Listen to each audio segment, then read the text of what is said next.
سب سے اچھی اور سب سے سستی خدمات دینے کے باوجود ہم آپ کے لیے ایک ہیلتھ کارڈ لائے ہیں جس سے آپ سبھی طرح کی جانچوں پر 20% چھوٹ پانے کے ساتھ ساتھ دواؤں پر بھی 20% تک کی چھوٹ پائیں گے۔ آج ہی رابطہ کریں Napier road Almas marriage hall کے پاس we care poly clinic diagnostic and pharmacy. ناظرین آداب، 18 مارچ 2021 مطابق 4 شعبان کے وطنامہ وائس ایڈیشن میں آپ کا خیر مقدم ہے۔ وسیم رضوی کے قرآن کے خلاف بیان اور چند آیات کے خلاف مقدمے کے تعلق سے ممتاز عالم دین مولانا سید سلیمان حسینی ندوی کے بیان کو اودنامہ نے آج نمایاں طور پر شائع کیا ہے، جس میں انہوں نے کہا ہے کہ مذکورہ معاملے میں جو بیانات اور رد عمل اہل تشیع اور اہل تسنن کی طرف سے آئے ہیں وہ بالکل یکساں ہے، بلکہ شیعہ حضرات زیادہ غصے میں ہیں اور انہوں نے اسے اپنے مذہب سے خارج کر دیا ہے۔ ان کا کہنا ہے کہ قرآن میں کوئی تحریف نہیں ہوئی ہے، یہ ایک بہت بڑی فتح ہے۔ مولانا سلمان نے کہا کہ عام طور پر سنیوں میں یہ بات چلائی جاتی ہے کہ شیعہ حضرات قرآن میں تحریف کے قائل ہیں۔ اب جب اس شخص نے اس طرح کی باتیں کی اور خاص طور سے تحریف کو خلفائے راشدین کی طرف منسوب کیا تو بظاہر یہ کہا جاتا ہے کہ شیعہ ان لوگوں کے خلاف رہتے ہی ہیں تو وہ اس بات کو قبول کر لیتے، لیکن شیعوں کی طرف سے سخت رد عمل کا اظہار کیا گیا، چاہے وہ مولانا کلب جواد ہو یا دیگر حضرات، سب نے سخت ترین نوٹس لیا اور اسے کافر اور مرتد قرار دیا۔ تو یہاں پر ایک بات بالکل صاف ہو گئی کہ پوری دنیا میں شیعہ اور سنی اس بات پر متفق ہیں کہ قرآن میں کوئی تحریف نہیں ہوئی ہے، اس لیے سنیوں کے درمیان جو باتیں کی جاتی ہیں کہ شیعہ تحریف کے قائل ہیں وہ غلط ہے۔ عالمی طور پر یہ بیانات سے ثابت ہو گیا ہے، اس لیے سنیوں کو یہ چاہیے کہ وہ شیعوں پر اب یہ الزام نہ لگائے کہ شیعہ قرآن میں تحریف کے قائل ہے۔ دوسری خبر کے مطابق سری لنکا نے خطے کے اہم اتحادیوں کی جانب سے تنقید اور اقوام متحدہ میں انسانی حقوق سے متعلق ووٹنگ کے پیش نظر اپنے موقف کو تبدیل کرتے ہوئے کہا ہے کہ برقعے پر پابندی صرف ایک تجویز ہے۔ وزارت خارجہ نے تازہ بیان میں کہا کہ اس معاملے پر کوئی فیصلہ تاحال نہیں ہوا ہے اور تعبیر کیا ہے کہ یہ محض ایک تجویز ہے اور ابھی زیر بحث ہے۔ بیان میں کہا گیا ہے کہ حکومت تمام متعلقہ فریقین کے ساتھ وسیع بنیاد پر مذاکرات کرے گی اور اتفاق رائے تک پہنچنے کے لیے ضروری مشاورت کے لیے معقول وقت لیا جائے گا۔ وہیں کرناٹک میں لاؤڈ اسپیکر سے اذان دینے کے معاملے میں کرناٹک وقف بورڈ نے بڑا فیصلہ کیا ہے۔ کرناٹک وقف بورڈ نے سرکولر میں ترمیم کرتے ہوئے وضاحت جاری کی ہے۔ اطلاع کے مطابق نماز فجر کی اذان لاؤڈ اسپیکر کے ذریعے دی جا سکتی ہے۔ کرناٹک وقف بورڈ نے اپنے نئے سرکولر میں وضاحت پیش کرتے ہوئے کہا کہ پچھلے سرکولر کے مواد کو غلط طریقے سے پیش کیا گیا ہے۔ فجر کی اذان کے لیے لاؤڈ اسپیکر کے استعمال کو ممنوع قرار دینے کی بات غلط ہے، جبکہ سرکولر کے پوائنٹ نمبر 3 میں کہا گیا ہے کہ لاؤڈ اسپیکر کا استعمال اذان اور دیگر ضروری اعلانات کے لیے کیا جا سکتا ہے۔ بتا دیں کہ اس سے قبل سرکولر کے مطابق نماز فجر کی اذان کے لیے لاؤڈ اسپیکر کے استعمال پر پابندی عائد کر دی گئی تھی۔ ترنمول کانگریس نے آج اپنے انتخابی منشور کو عوام کے سامنے پیش کیا ہے، جس میں 10 امور پر زور دیا گیا ہے، جسے دیدی کے 10 وعدے سے موسوم کیا گیا ہے، جو کچھ اس طرح ہے۔ ریاست کے تمام خاندانوں کو ماہانہ 500 روپے یا 6000 روپے سالانہ دینے کا وعدہ، جبکہ امداد کی رقم او بی سی، شیڈول ذات اور اقلیتوں جیسے پسماندہ طبقات کے خاندانوں کے لیے 1000 ماہانہ ہوگی۔ ایک پروجیکٹ کے مطابق کسانوں کو سالانہ سبسڈی 10,000 کروڑ فی ایکڑ کر دی گئی ہے۔ سال میں 5 لاکھ نئی ملازمتوں کا وعدہ کیا گیا ہے۔ ہر سال 1.5 کروڑ خاندانوں کو دروازے پر راشن پہنچایا جائے گا۔ ماں کینٹین کے تحت 75 کروڑ روپے کی سبسڈی کے ساتھ 5 روپے میں کھانا فراہم کیا جائے گا۔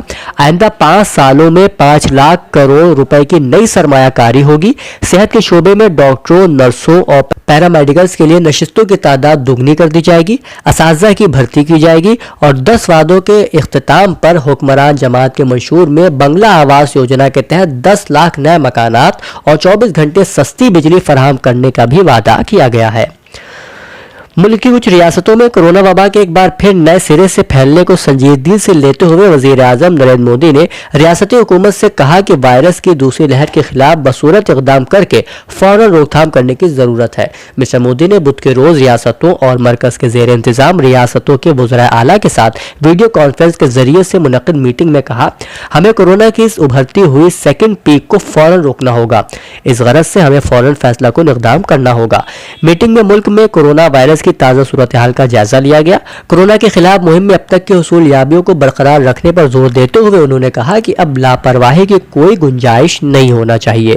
الہ آباد سینٹرل یونیورسٹی کی vice chancellor professor Sangeeta Shrivastava نے فجر کی اذان سے اپنی نیند میں خلل پڑنے اور پھر نیند مکمل نہ ہونے سے سردرد کی جو شکایت ضلع مجسٹریٹ کو لکھے خط میں کی تھی اسے مسجد کمیٹی نے دور کر دیا ہے۔ وائس چانسلر کے قریب موجود مسجد کی کمیٹی نے لاؤڈ اسپیکر کا منہ پروفیسر سنگیتا شریواستو کے گھر کی طرف سے گھما کر دوسری طرف کر دیا ہے۔ ساتھ ہی مسجد کمیٹی نے پروفیسر سنگیتا سے معافی مانگتے ہوئے کہا ہے کہ اب انہیں کوئی تکلیف نہیں ہونے دی جائے گی۔ علاوہ ازیں مسجد کمیٹی نے یہ بھی کہا کہ جب وائس چانسلر پریاگراج واپس لوٹیں گی تو بات چیت کر کے انہیں مطمئن کر دیا جائے گا۔ دراصل پروفیسر سنگیتا شریواستو نے پولیس اور انتظامیہ افسران کو خط لکھ کر فجر کی اذان سے ہونے والی دشواریوں کی شکایت کی تھی، اور جب یہ خبر سامنے آئی تو مسجد کمیٹی نے فوری طور پر مسجد کے لاؤڈ اسپیکر کا رخ دوسری طرف کر دیا۔ سید الشہداء امام حسین علیہ السلام کی ولادت باسعادت کے موقع پر جامعہ امامیہ میں آن لائن جلسہ سیرت منعقد ہوا۔ جلسے کا آغاز مولوی سید میثم رضا موسوی متعلم جامعہ امامیہ نے تلاوت قرآن کریم سے کیا۔ اس موقع پر مولانا سید علی ہاشم عابدی نے بیان کیا کہ سماج میں پھیلی برائیوں کا واحد علاج قرآن کریم اور سنت رسول پر عمل ہے۔ امام حسین نے بعد شہادت نور کے نیزہ سے بھی قرآن کی تلاوت کر کے بتا دیا کہ سر وطن میں جدائی ممکن ہے لیکن قرآن سے جدائی ممکن نہیں۔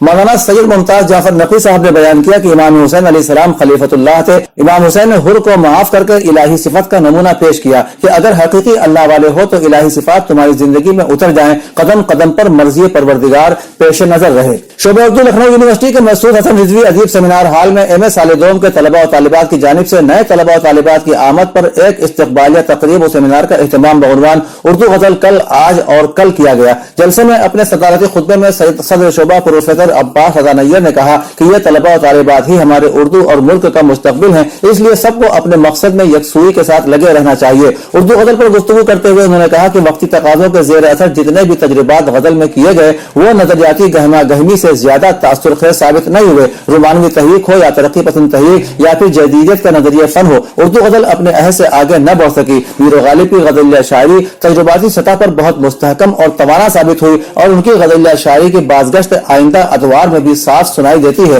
اردو غزل صرف سخن بھی ہے اور معیار سخن بھی۔ اتر پردیش کانگریس کمیٹی کے صدر مسٹر اجے کمار للو نے پریاگراج میں نقلی شراب پینے کی وجہ سے 9 افراد کی المناک موت پر گہرے رنج و غم کا اظہار کیا ہے۔ بی جے پی حکومت میں غیر قانونی کاروبار نے مزید خوفناک شکل اختیار کر لی ہے۔ پوری ریاست غیر قانونی شراب اور شراب مافیاؤں کا سینٹر بن چکی ہے۔ انہوں نے کہا کہ طاقت کے تحفظ میں نقلی شراب اسمگلروں نے گاؤں قصبوں تک پانی کی طرح اس مہلک زہر کو پھیلا دیا ہے اور حکومت ان مافیا کے سامنے بے بس اور لاچار ثابت ہو رہی ہے۔ چلو کربلا گروپ کی جانب سے نومبر 2019 میں ایران عراق کی زیارات کے سلسلے میں قرآن دازی کا سلسلہ شروع کیا تھا جو آج تک مسلسل جاری ہے، جس میں مومنین سے 235 روپیہ لے کر قرآن میں شامل کیا جاتا ہے اور اس میں کل 256 مومنین شامل ہوتے ہیں۔ 256 مومنین پورے ہونے پر قرآن نکالا جاتا ہے۔ آج نویں دور کے قرآن دازی درگاہ حضرت عباس رستم نگر لکھنؤ میں 18 مارچ بروز جمعرات 4 شعبان ولادت حضرت عباس کے موقع پر منعقد ہوگی، جس میں ایک خوش نصیب مومن یا مومنہ کا قرآن نکلے گا جو زیارت کا شرف حاصل کرے گا۔ یہ قرآن دازی ہر ماہ آخری اتوار کو روضہ زینبیہ ٹکٹ رائے تالاب راجا جی پورم لکھنؤ میں ہوتی ہے۔ اودھنامہ کے جہاں نما صفحے پر شائع رپورٹ کے مطابق افریقہ کے جنوب مغربی ملک نائجیریا میں بازار سے واپس آنے والے قافلے اور قریبی گاؤں پر دہشت گردوں کے حملے میں کم از کم 18 افراد ہلاک ہو گئے ہیں۔ غیر ملکی خبر رساں ادارے رائٹرز کی رپورٹ کے مطابق یہ حملہ تلابری خطے میں ہوا جو مالی اور برکینا فاسو کی سرحد کے قریب ہے اور اس علاقے میں حالیہ دنوں میں داعش اور القاعدہ کے ساتھ روابط کے ساتھ دہشت گردی کی سرگرمیوں میں ملوث عسکریت پسندوں کے بڑھتے ہوئے خونریز حملے دیکھنے میں آئے ہیں۔ اس سے پہلے 2 جنوری کو مشتبہ عسکریت پسندوں نے تلابری کے 2 گاؤں پر حملوں میں کم از کم 100 شہریوں کو ہلاک کیا تھا جو اس ملک کی حالیہ تاریخ کا مہلک ترین حملہ تھا۔ اپوزیشن کے اتحاد Pakistan democratic movement P D M نے پیپلز پارٹی کی جانب سے اسمبلیوں سے استعفے دینے کے حتمی فیصلے تک 26 مارچ کو حکومت کے خلاف ہونے والا اپنا لانگ مارچ ملتوی کر دیا ہے۔ اس موقع پر سابق صدر اور پیپلز پارٹی کے شریک چیئرمین آصف علی زرداری کی جانب سے نواز شریف کے وطن واپس آنے کے مطالبے پر پوچھے گئے ایک سوال پر مسلم لیگ نون کی رہنما مریم نواز نے میڈیا سے بات کرتے ہوئے کہا کہ انہوں نے ایسی کوئی بات نہیں کی بلکہ ان کا کہنا تھا کہ باقی لوگ بھی واپس آئیں اور مل جل کر جدوجہد کرتے رہیں۔ انہوں نے مزید کہا کہ نواز شریف کو ملک واپس لانا ان کی زندگی کو خطرہ ہوگا، انہیں واپس بلانا ان کی زندگی کو ان کے قاتلوں کے حوالے کرنا ہوگا۔ نواز شریف کی جدوجہد اور قربانیاں کسی سے ڈھکی چھپی نہیں ہے، میں بطور بیٹی سمجھتی ہوں کہ کسی کو انہیں واپس بلانے کا حق نہیں ہے۔ انہوں نے کہا کہ ہم نواز شریف کو وطن واپس بلا کر ان کے قاتلوں کے حوالے نہیں کر سکتے۔ عرب ممالک میں حالیہ ہفتوں میں کئی کیفے کافی اور دیگر مشروبات بچوں کو دودھ پلانے والی بوتلوں یعنی فیڈرز میں مشروبات پیش کر رہے ہیں۔ ایک جانب جہاں اس نئے ٹرینڈ کو پذیرائی ملی، وہیں کئی لوگ حیرت کا بھی شکار ہوئے ہیں اور کہیں تنقید کے باعث اس عمل کو روکنا پڑا ہے۔ خبر رساں ادارے ایسوسیٹڈ پریس کے مطابق بچوں کی دودھ کی بوتلوں میں مشروبات کی فروخت کا ٹرینڈ آئنسٹائن کیفے سے شروع ہوا۔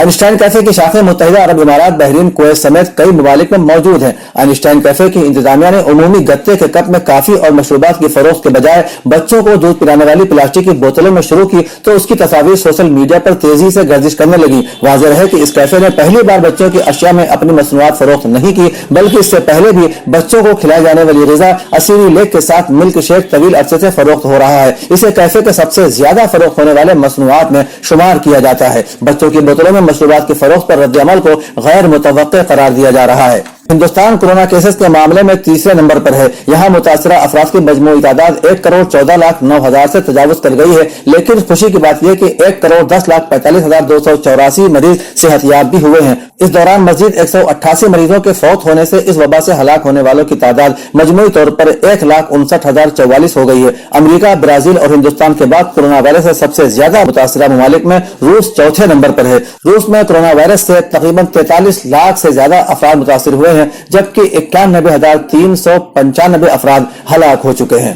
امریکہ کے سابق صدر ڈونلڈ ٹرمپ کے دور میں امریکہ اور میکسیکو سرحد پر ادھوری چھوڑی گئی دیوار سے متعلق فیصلہ اسی ہفتے متوقع ہے۔ خیال ہے کہ سابق امریکی صدر ڈونلڈ ٹرمپ نے یہ کہہ کر دیوار تعمیر کرانا شروع کی تھی کہ اس سے غیر قانونی امیگرینٹس کو امریکہ آنے سے روکا جا سکے گا۔ امریکی صدر جو بائیڈن نے عہدہ سنبھالتے ہی دیوار کی تعمیر رکوا دی تھی۔ صدر جو بائیڈن پر دباؤ ہے کہ وہ اس دیوار کو گرا دیں، جبکہ ریپبلکنز کا مطالبہ ہے کہ دیوار مکمل کی جائے۔ اودنامہ کے اداری صفحے پر عبدالعزیز قیصر محمود عراقی اور خورشید رضا فتح پوری کے علاوہ عبید اللہ ناصر کا مضمون شائع ہوا ہے، جو ہندوستان کے سیکولرزم اور اس کی صورتحال سے تعلق رکھتا ہے۔ وہ لکھتے ہیں، دہلی کے وزیر اعلیٰ اور عام آدمی پارٹی کے سربراہ اروند کیجریوال کے چہرے کی نقاب دھیرے دھیرے اتر چکی ہے اور ان کا اصلی چہرہ جسے وہ بخوبی چھپائے ہوئے تھے پوری طرح سے سامنے آ چکا ہے۔ اپنے دوسرے ٹرم میں دہلی کے مسلم ووٹوں کو یکمشت لینے کے باوجود انہوں نے ہندوتو کا کارڈ کھیلنا شروع کر دیا تھا۔ شہریت ترمیمی قانون کے خلاف دہلی کے شاہین باغ میں جو تاریخی احتجاج ہوا اور جس نے ساری دنیا کی توجہ اس غیر انسانی اور غیر آئینی قانون اور اس کے خلاف شاہین باغ میں خواتین کے دھرنے کی جانب مبذول کرائی، لیکن اروند کیجریوال اور ان کی حکومت کا رویہ سرد مہری کا رہا۔ اس کے بعد دہلی کے فساد اور دہلی پولیس کی یک طرفہ کارروائی اور مسلمانوں پر ہوئے مظالم کے خلاف بھی وہ لیپا پوتی والا رویہ ہی اختیار کیے رہے۔ دہلی فساد، پولیس کی یک طرفہ کارروائی اور بیرون دہلی سے گنڈوں کو بلوا کر دہلی کا فساد، قتل عام اور لوٹ پاٹ کرانے کے سلسلے میں دہلی اقلیتی کمیشن کے صدر ڈاکٹر ظفر الاسلام کی قیادت میں کمیشن کی ٹیم نے جو تفتیش کی اور سارے حقائق یکجا کیے، اس رپورٹ کو دہلی پولیس کی تفتیش کا حصہ بنوانے میں بھی انہوں نے کوئی دلچسپی نہیں لی، اور جب ڈاکٹر ظفر کا ٹرم ختم ہو گیا تو ان کی مدت کار میں توسیع بھی نہیں کی تاکہ وہ اپنی رپورٹ کو لے کر دہلی کی عدالتوں میں پولیس اور فرقہ پرست گنڈوں کے کرتوت کو اجاگر نہ کر سکے۔ اودنامہ کے صفحہ 5 پر ڈاکٹر جی ایم پٹیل کی تحریر بعنوان معروف ادیب خوشونت سنگھ شائع ہوئی ہے۔ مضمون کا اقتباس ناظرین ملاحظہ فرمائے۔ اردو ادب کے معروف خوش مزاج شخص خوشونت سنگھ کچھ پست قد لیکن ان کی ادبی قداوری آسمان چھوتی ہوئی، تبصرہ نگار، ناول نگار، افسانہ نگار، صحافی اور اعلیٰ مزاج نقاد، جن کی تنقید میں بھی رہبری اور رہنمائی پوشیدہ ہوتی۔ خوشونت سنگھ مذاق خیز، شوق مزاجی، زندہ دلی، ذہنی اور روحانی کیفیت کا زندہ پیکر تھے۔ خوشونت سنگھ کی ادبی زندگی کی سوچ میں جب ابال آیا تو ادب میں طبع کا خیال آیا اور اپنی تحریری تخلیقات کے دور کا انہوں نے آغاز کیا۔ خصوصی طور سے اپنی غیر جانبدارانہ مزاحیہ انداز سے قارئین کی جانب ایک مقناطیسی کشش برقرار رکھی اور چشم زدن میں خوشونت سنگھ اپنی مقبولیت اور شہرت کے آسمان کو پہنچ گئے۔ دوسرا مضمون ہے عتیق احمد فاروقی کا، جس کا عنوان ہے قرآن کی بے حرمتی تشویشناک عمل۔ وہ لکھتے ہیں، یہ کہا جانا کہ قرآن دہشت گردی کو فروغ دیتا ہے بالکل غلط ہے۔ قرآن کہتا ہے کہ تمہارا دین تمہارے ساتھ، ہمارا دین ہمارے ساتھ۔ اس تحریر کا مطلب یہ ہے کہ مذہب تنازع کی وجہ نہیں بننا چاہتا۔ اسلام کا مطلب امن اور سلامتی ہے. اس کا مقصد ہے معاشرے میں امن، سلامتی اور مساوات قائم کرنا. قرآن پاک میں یہ بھی کہا گیا ہے کہ مذہبی معاملات میں طاقت کا استعمال ممنوع ہے. جہاد کے بارے میں عام طور پر یہ تاثر پیش کیا جاتا ہے کہ بنا کسی جائز سبب کافروں کا قتل کرنا جہاد ہے، جبکہ اسلام میں کافروں کو بھی کافر کہنے سے روکا گیا ہے. ان پر بنا سبب حملہ کرنا یا قتل کرنا تو دور کی بات ہے. جہاد کا آخری مقصد سبھی کی بھلائی ہے اور کسی کو خود کو بھی نقصان نہیں پہنچانا ہے. اس طرح پتہ چلا کہ 98% معاملوں میں جہاد کا تشدد سے کوئی لینا دینا ہی نہیں ہے. جہاد کا مطلب ہے معاشرے کی برائیوں کو دور کرنے کے لیے کوشش کرنا اور اپنے داخلی برائیوں کو دور کرنے کے لیے نفس سے لڑنا. یہ تمام باتیں ثابت کرتی ہیں کہ قرآن پاک کی کسی بھی تحریر پر انگشت نمائی کرنا غلط اور غیر مناسب ہے. یہ چیز اللہ تعالیٰ کو ناراض کرنے کے مترادف ہے. قرآن سے کسی بھی مسلمان کا انکار وحدانیت، رسالت، امامت اور آخرت سے انکار ہے. جسے قرآن پر اعتراض ہے، اگر وہ مسلمان ہونے کا دعوے دار ہے تو بالکل غلط ہے. اسے خود کو مسلمان کہنے کا کوئی حق نہیں. اس کے علاوہ محمد عباس دھالیوال کا مضمون بھی یہاں موجود ہے، جس کا عنوان ہے افغانستان قیام امن کانفرنس سمر آور ثابت ہوگی یا نہیں. اودھ نامہ میں شائع مضامین کو مکمل طور پر پڑھنے کے لیے اودھ نامہ کی ویب سائٹ www.awadhnama.com پر وزٹ کریں اور ای پیپر پر کلک کریں. گھر بیٹھے گروسری اور گھر کا سارا سامان فوراً اور پوری ہائیجین کے ساتھ پانے کے لیے ہمارے واٹس ایپ نمبر 6394027918 پر آرڈر کر سکتے ہیں. ہمیں پرکھنے اور ہماری حوصلہ افزائی کے لیے ایک بار موقع ضرور دیں.